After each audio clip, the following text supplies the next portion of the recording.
Sir मेरा एक सवाल है। पूछिए, क्या सवाल है आपका? जब सहदेव की पिता का मृत्यु हुआ तो सहदेव उनका दिमाग क्यों खा गए? बहुत अच्छा सवाल पूछे है। इनका सवाल है कि सहदेव अपने पिताजी का दिमाग क्यों खा गए थे। तो सबसे पहला बात आप लोग इस बात को समझना है कि सहदेव के पिता जो थे, जिनका नाम था पांडु, समझ रहे ना। तो पांडु जो थे वो मतलब कि उन्होंने अपने जीवन में बहुत सारे ज्ञान को अर्जित कर लिए थे। इतना ज़्यादा उनके ज्ञान आ चुका था कि हर प्रकार के वेद, हर प्रकार के मतलब कि सभी चीज़ों के उनके अंदर ज्ञान था। यहाँ तक कि वह जीवन के मतलब कि आगे के भविष्य भी देख सकते थे, वर्तमान भी और बीते हुए पलों को भी, मतलब अतीत को भी जान सकते थे।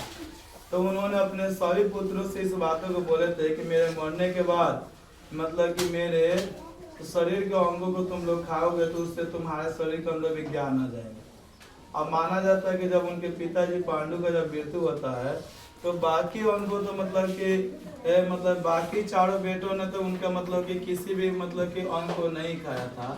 लेकिन माना जाता है कि सहदेव क्या किए थे, अपने पिता को दिमाग को लेकर जंगल की तरफ भाग गए थे।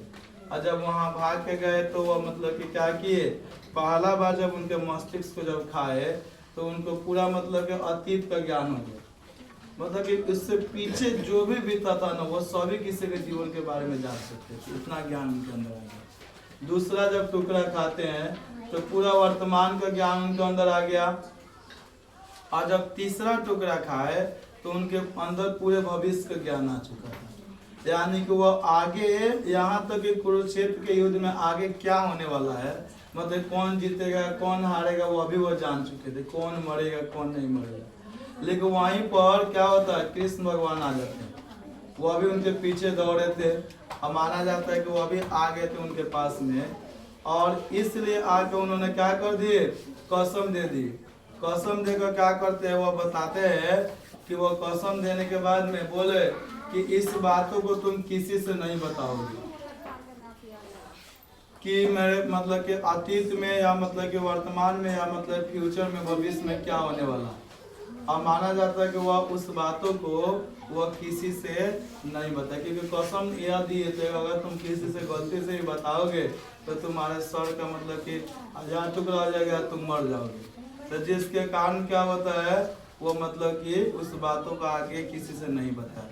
लेकिन एक बात दिमाग में रखिएगा कि महाभारत के युद्ध चालू होने से पहले 2 आदमी को पूरा पता था कि कौन मरने वाला है, किसके साथ मरने वाला है, कैसे मरने वाला है। एक का नाम था कृष्ण, दूसरा का नाम था सहदेव। उनके पास सभी ज्ञान आ गया था, इसीलिए उनको त्रिकालदर्शी के भी नाम से पुकारा गया, मतलब तीनों कालों का उनके पास जानकारी थी, इसीलिए उनको किस नाम से पुकारा गया था, त्रिकालदर्शी। ठीक है ना। अब समझ आएगा क्यों खाए थे।